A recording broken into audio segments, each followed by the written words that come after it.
சமீப காலமா தமிழ்நாட்டில் ஹிந்தி மொழி திணிப்புக்கு எதிரான விவாதங்கள் நடந்துகிட்டே இருக்குதுங்க. சோசியல் மீடியா முழுக்க முதலமைச்சர் ஸ்டாலின் அவர்கள் பேசுறதும் அதுக்கு ஆதரவா பலரும் கருத்து தெரிவிக்கிறதுமா பல விஷயங்களை நம்மளால பார்க்க முடியுது. இதனுடைய தொடர்ச்சியா இயக்குனர் வெற்றிமாறன் அவர்கள் ஹிந்தி மொழி திணிப்பு தொடர்பாக ஒரு விவாதத்துல பேசுறாரு. அந்த வீடியோ இப்போ 2 நாட்களா வைரல் ஆகிட்டு இருக்கு அப்படின்னு சொல்லலாம். தற்சமயம் நடந்துட்டு இருக்கிற விவாதங்கள்ல பேசியிருக்கிறாரு அப்படின்னு பார்த்தா அது கிடையாதுங்க.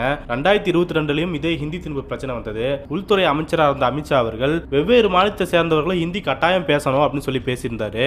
இதுக்குமே தமிழ்நாட்டில இருந்து தான் முதல் முறையா எதிர்ப்பு கிளம்பிச்சு. நடிகர் பிரகாஷ் ராஜ் அவர்களும் ஏன் ஹிந்தி கத்துக்கணும், நீங்க ஏன் திணிக்கிறீங்க அப்படின்ற கேள்வி முன்னிச்சிருந்தாரு. மேலும் இசையமைப்பாளர் ஏஆர் ரஹ்மான் அவர்கள் தமிழனங்கு அப்படிங்கிற ஒரு போட்டோ போட்டு தன்னுடைய எதிர்ப்பு தெரிவிச்சிருந்தாரு. அந்த போட்டோ கீழே இன்பத் தமிழ் எங்கள் உயிர் செம்பயிருக்கு வேர் அப்படின்னு சொல்லி கவிஞர் பாரதிதாசன் எழுதியிருந்த ஒரு வாசகத்தை கோட் பண்ணியிருந்தாரு. எனவே அதை தொடர்ந்து 2022 காலகட்டத்தில் ஹிந்தி திணிப்புக்கு எதிரான விவாதங்கள் உண்டாச்சு அப்படின்னு சொல்லலாம். அதன் தொடர்ச்சியாக தான் சன் நியூஸ்ல ஒரு விவாதம் நடத்துறாங்க. அந்த விவாதத்துல தான் இயக்குனர் வெற்றிமாறன் அவர்கள் கலந்துகிட்டு பேசி தன்னுடைய அப்சர்வேஷன்ல இருந்து பல முக்கியமான கருத்துக்களை தெரிவிச்சிருக்காரு. அந்த வீடியோ தான் கடந்த 2 நாட்களா வைரல் ஆகிட்டு இருக்கு. சரி, அந்த விவாதத்துல என்ன பேசியிருக்காருன்னு பாத்தீங்கன்னா, எப்பவுமே அந்தந்த நிலத்துக்குரிய உரிமைகளும் தனித்தன்மைகளும் இருக்குது. நான் என்னுடைய தாய்மொழி வழியாகத்தான் இந்த உலகத்தை உணர்றேன் அப்படின்னும், என்னுடைய தாய்மொழி நிலம் சார்ந்து சூழல் சார்ந்து சமூகம் சார்ந்து கட்டமைக்கப்படுது. என்னுடைய புரிதல்கள் நான் எந்த வழியில இந்த உலகத்தை உள்வாங்கிக்கிறேன் அப்படிங்கிறது என்னுடைய தாய்மொழியை வச்சுதான் தீர்மானிக்கப்படுது. நமக்கு மட்டும் கிடையாது, எல்லாருக்குமே அப்படிதான் அப்படின்னு சொல்லியிருந்தாரு. மேலும் ஆங்கிலம் ஒரு தொடர்பு மொழியா இருக்குது. இப்போ மட்டும் கிடையாது, சுதந்திரத்துக்கு முன்னாடி இருந்தே ஆங்கிலம் தான் லிங்க் லாங்குவேஜ், அதாவது தொடர்பு மொழியா இருந்துட்டு இருக்குது. மேலும் நம்ம எல்லாத்தையும் இணைக்கிறதுக்கு ஒரு இணைப்பு மொழி போதும் அப்படிங்கறதா என்னுடைய கருத்தா இருக்குது. இதுல புதுசா ஒரு இணைப்பு மொழி தேவையில்லைன்னு நினைக்கிறேன் அப்படின்னு சொல்லியிருந்தாரு. அதே சமயம் ஹிந்தியை எடுத்துட்டு வந்து நம்ம இடத்துல சேர்க்கறதும் நம்மளை ஹிந்தி பேச வைக்கிறதும் ஒட்டுமொத்தமா ஒரு நாட்டில் இருக்கிற எல்லாத்தையும் எங்க மொழியை பேசுங்க அப்படின்னு சொல்றதும் ஒரு ஃபேசிஸ்ட் மனநிலையோட வெளிப்பாடு தான் அப்படின்னு சொல்லி பகிரங்கமா தெரிவிச்சிருந்தாரு. இந்த விஷயத்தை அவங்க சாஃப்டா சொன்னாலும் சரி, இது அவங்க நம்ம மேல செலுத்தக்கூடிய ஒரு ஒடுக்க முடியாத நினைக்கிற அப்படின்னு சொல்லியிருந்தாரு. எனவே இதை எந்த நிலையிலும் ஏத்துக்க முடியாது, இது தேவையும் கிடையாது அப்படின்னு சொல்லியிருந்தாரு. இதை தொடர்ந்து தான் நெறியாளர் என்ன கேள்வி கேட்டார்னா, நீங்க இப்படி சொல்றீங்க, ஆனா ஹிந்தி பேசக்கூடிய மக்களுடைய எண்ணிக்கை உயர்ந்துகிட்டே இருக்குது, அதனால நீங்க ஹிந்தி பேசலாம்ல, ஆங்கிலத்தையா நேசிக்கிறீங்க, ஆங்கில முகம் எதுக்கு இருக்குது, என்னதான் இருந்தாலும் ஆங்கிலம் வெளிநாட்டு மொழி இல்லையா, ஆனா ஹிந்தி ஒரு இந்திய மொழி அப்படின்னு சொல்லி ஹிந்திக்கு ஒரு பாரதிய வடிவத்தை கொடுத்து ஒரு கலாச்சார வடிவத்தை கொடுத்து மக்கள் கிட்ட கொண்டு போறதா நீங்க எப்படி பாக்குறீங்க அப்படின்னு சொல்லி கேட்கிறாரு. அதுக்கு வெற்றிமாறன் அவர்கள் என்ன பதில் சொல்றாருன்னா, அப்போ இங்கிலீஷ் வெளியிலிருந்து வந்த மொழி அப்படின்னா ஹிந்தி மொழியே வெளியிலிருந்து வந்த மொழி தானே, அதாவது ஹிந்தி பேசாத தேசிய இனக்குழுக்களுக்கு எல்லாருக்குமே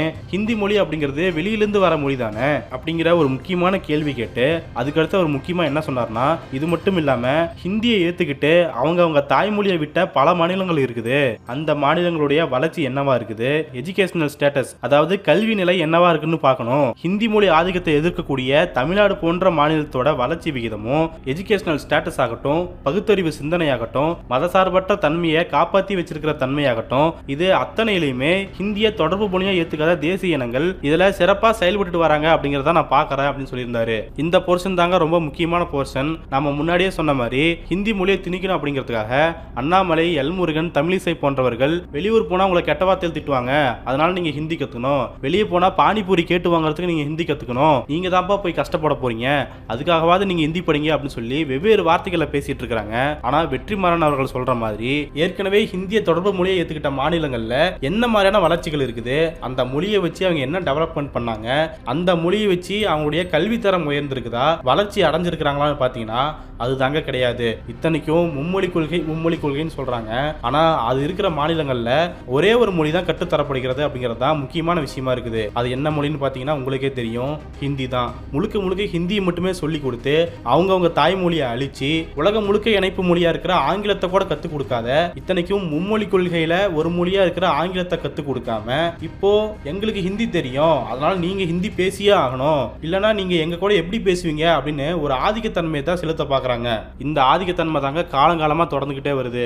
இந்த ஆதிக்கத்தன்மை இப்போ 2025 துளிர் விட ஆரம்பிக்குதுன்னு சொல்லலாம். இதை எதிர்த்து தான் தமிழ்நாடு முழுக்க போராட்டம் பண்ணிட்டு இருக்காங்க. சரி, இப்படி வெற்றிமாறன் அவர்கள் பேசினார் இல்லையா, அதை தொடர்ந்து நெறியாளர் என்ன கேள்வி கேட்கிறாருன்னா, நீங்க இது ரெண்டுத்தையும் டிஃபரன்ஷியேட் பண்றீங்க, அதே போல ஹிந்தி பேசக்கூடியவர்கள் ஹிந்தி பேசாதவர்கள் அப்படின்னு சொல்லி ஒரு பிரிவினை உண்டாக்குறதா பார்க்க முடியுது. மேலும் இந்த பிரிவினை அப்படிங்கிறது காலகாலமா தொடர்ந்துகிட்டே தான் இருக்குது. 1938 இருந்து 64 தொடர்ந்து இப்போ 2025 வரைக்கும் இதே தான் நிலைமையா இருக்குது. மேலும் மற்றும் இதனுடைய தொடர்ச்சியா ஒரு நாடு ஒரு மொழி அப்படின்னு கொண்டு வரதுக்காக தொடர்ந்து முயற்சி நடந்துகிட்டே இருக்குது. அதை நீங்க எப்படி பாக்குறீங்க அப்படிங்கிற கேள்வியை முன்வைக்கிறாரு. இதுக்குதான் வெற்றிமாறன் அவர்கள் என்ன பதில் சொல்லியிருக்காருன்னா, ஹிந்தி பேசக்கூடிய எல்லாருக்குமே இந்த சிந்தனை இருக்குதுங்க அப்படின்னு சொல்றாரு. மேலும் நான் பார்த்த வரைக்கும் ஏன் நீங்க ஹிந்தி பேச மாட்டீங்க, ஹிந்தி தானே தேசிய மொழி, அதை நீங்க பேசினா என்ன அப்படின்னு சொல்லி தான் பலருக்கும் மைண்ட் செட் இருக்கிறதா சொல்றாரு. மேலும் இந்த சிந்தனையை தான் அரசியலை கட்டமைக்கிறவங்களும் பேசுறாங்க, சாமானிய மக்களும் பேசுறாங்க. ஹிந்தி பேசக்கூடிய மக்களுக்கும் ஹிந்தியை தாய்மொழியா கொண்டவர்களுக்கும் ஒரே சுப்பீரியர் ஃபீல் இருக்குது, அதாவது ஒரு மேலோங்கிய தன்மை இருக்குது அப்படின்னு சொல்றாரு. மத்தவங்கள விட நாம தான் சுப்பீரியர்னு நினைச்சுக்கிறாங்க. இந்த மனநிலை ரொம்ப ஆபத்தானது அப்படின்னு சொல்லி சுட்டி காட்டியிருக்கிறாரு. இது அவரு சொல்ற மாதிரி மிக ஆபத்தான மனநிலை தாங்க. தர்மேந்திர பிரதான் அவர்கள் சொன்னார் இல்லையா, மத்தவங்க எல்லாம் ஏத்துக்கிறாங்க, உங்களுக்கு ஏத்துக்கிறதுக்கு என்ன அப்படின்னு சொல்லி. இந்த புத்தி தான் ஆதிக்க புத்தின்னு சொல்றது. எல்லாரும் ஏத்துக்கிட்டாங்க, நீங்களும் ஏத்துக்கோங்க, எல்லாரும் ஒரே மொழியை பேசலாம் அப்படின்னு சொல்லி நம்ம தமிழ்நாட்டுக்கு இருக்கிற நம்ம தமிழ் மொழிக்கு இருக்கிற ஒரு தனித்துவத்தை அழிச்சு ஒரு நாடு முழுக்க ஒரே ஹிந்தியை கொண்டு வந்து அதுக்குள்ள ஒரு கலாச்சார தன்மையை கொண்டு வந்து இலக்கியங்களை கொண்டு வரது அப்படின்னு சொல்லி அதனுடைய செயல் திட்டம் நீண்டுகிட்டே இருக்குதுன்னு சொல்லலாம். இலக்கியம் சார்ந்து எடுத்துக்கிட்டோம்னா நம்ம தமிழ் மொழியில எவ்வளவு இலக்கியங்கள் இருக்குது. சமத்துவத்தை போதிக்கிற திருக்குறள் தொடங்கி சங்க இலக்கியங்கள் 50 காப்பியங்கள் அப்படின்னு சொல்லி எல்லாமே வாழ்வியல் நெறிமுறைகளை சம்பந்தப்படுத்தி இருக்கும்போது, அதே சமயம் ஹிந்தியிலேயோ இல்ல சமஸ்கிருதத்திலேயோ பாத்தீங்கன்னா முக்காவாசி புராண கதைகள் மட்டும் தான் அடங்கியிருக்குது. அது என்னென்ன புராணங்கள், அதுல என்ன சொல்லப்பட்டிருக்குது, 4 வருணத்தையும் நான் தான் படிச்சேன் அப்படின்னு சொல்லக்கூடிய தன்மையெல்லாம் இருக்குது அப்படிங்கிறது உங்க எல்லாத்துக்குமே தெரியும். அதை தொடர்ந்து வேதங்கள் வேற இருக்குதுங்க. எனவே ஒரு மொழியை நம்ம ஏத்துக்க ஆரம்பிச்சோம்னா அதுக்கு பின்னாடி வரக்கூடிய இது போன்ற இலக்கியம் சார்ந்த விஷயங்களும் தான் நம்ம மேல திணிக்கிறதுக்கான வாய்ப்புகள் அதிகமா இருக்குது. எனவே இதையெல்லாம் கொண்டு வர துடிக்கிற இவங்களுடைய ஆதிக்க மனநிலையை நம்ம புரிஞ்சுக்கிட்டு எதிர்த்தா மட்டும்தான் இதுல இருந்து நம்மளால தப்பிக்க முடியும் அப்படிங்கறதா நாம் பார்க்கக்கூடிய முக்கியமான விஷயமா இருக்குது. எனவே இதை சார்ந்து பேசிட்டு தான் வெற்றிமாறன் அவர்கள் என்ன சொல்றாருன்னா, இவங்களுடைய நோக்கமா இருக்கிற ஒரே நாடு ஒரே மொழியை கொண்டு வரதுக்காக எப்போவெல்லாம் ஸ்டெப் எடுக்கிறாங்களோ அப்போவெல்லாம் அவங்க எதிர்ப்பை சந்திச்சுட்டே தான் இருக்க போறாங்க, அது தொடர்ந்து நடந்துகிட்டே தான் இருக்கும் அப்படின்னு சொல்றாரு. இதை தொடர்ந்து நெறியாளர் அவர்கள் என்ன கேள்வி கேட்கிறாருன்னா, ஹிந்தி தேசிய மொழி கிடையாது, ஆனா அலுவல் மொழியா இருக்குது. இந்தியாவை பொறுத்த வரைக்கும் ஹிந்தியும் ஆங்கிலமும் அலுவல் மொழியா இருக்கும்போது ஆங்கிலத்தை ஏன் நீக்க முயற்சி பண்றாங்க, அதை நாம எப்படி புரிஞ்சுக்கிறது அப்படின்னு கேட்கும்போது, நம்மள மாதிரியான ஆட்கள் உலகத்தோட தொடர்பு கொள்றதுக்காக இங்கிலீஷ் தான் ஈஸியான மொழியா இருக்குது. எனவே இந்த இங்கிலீஷை எடுத்துட்டோம்னா மேபி ஹிந்தி எல்லாரும் ஏத்துக்குவாங்க அப்படின்னு நினைச்சிட்டாங்க போல. ஒருவேளை நாம வெளி மாநிலங்களுக்கு போனோம்னா நான் அந்த மொழியை கத்துக்க போறேன், என்னுடைய விருப்பப்படி என்னுடைய தேவை கருதி மற்ற மொழியில கத்துக்கிறது, அதாவது ஹிந்தியோ இங்கிலீஷோ பிரெஞ்சோ ஜெர்மனோ இந்த எல்லா மொழியும் கத்துக்கிறதுக்கு எனக்கு உரிமை இருக்குது.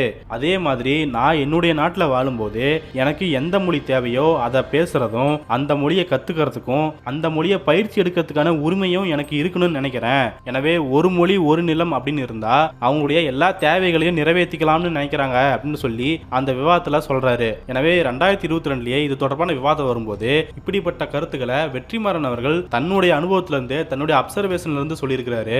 இது இந்த 2025 காலத்திலையும் பொருத்தமா தாங்க இருக்குது. ஏன் ஹிந்தி ஆதிக்கத்தை எப்பெல்லாம் செலுத்த நினைக்கிறாங்களோ அப்பெல்லாம் இதே கருத்தை தான் ஒட்டுமொத்த தமிழ்நாடுமே பேசுது அப்படின்னு சொல்லலாம். உங்களுக்கு விருப்பமா இருந்தா நீங்க கத்துக்க போறீங்க, எங்களுக்கு விருப்பமா இருந்தா நாங்க கத்துக்க போறோம், தேவையா இருந்தா நாங்க கத்துக்க போறோம், ஆனா நீங்க திணிக்காதீங்க, உங்களுடைய ஆதிக்கத்தன்மையை எங்க மேல செலுத்தாதீங்க அப்படிங்கிறது தான் நூற்றாண்டு காலமா தமிழ்நாடு சொல்லக்கூடிய விஷயமா இருக்குது. ஆனா தனக்கு ஹிந்தி மட்டும் தான் தெரியும் அப்படிங்கிற ஒரே காரணத்துக்காக மற்றவங்களும் இதே தான் கத்துக்கணும் அப்படின்னு பேசுறது எல்லாமே முழுக்க முழுக்க ஆதிக்க சிந்தனை தான். வெற்றிமாறன் அவர்கள் சொல்ற மாதிரி பாசிச தன்மை கொண்டதுதான். எனவே இதை நம்ம முழுக்க முழுக்க எதிர்க்க வேண்டும் அப்படிங்கறதா இப்ப நடக்கக்கூடிய போராட்டங்கள் நமக்கு உணர்த்திக்கிட்டே இருக்குதுங்க. கடைசியா வெற்றிமாறன் அவர்கள் சொல்ற மாதிரி ஒரே நாடு ஒரே மொழின்னு எப்பெல்லாம் இவங்க திணிக்க பாக்குறாங்களோ அப்பவெல்லாம் அவங்க எதிர்ப்பை சந்திச்சுட்டே தான் இருக்க போறாங்க. அது எப்பவுமே நடந்துகிட்டே தான் இருக்கும் அப்படிங்கிறது 100% உண்மையானது. அதைத்தான் இப்போ பிஜேபி அரசு எதிர்கொண்டுட்டு இருக்குது அப்படின்னு சொல்லலாம்.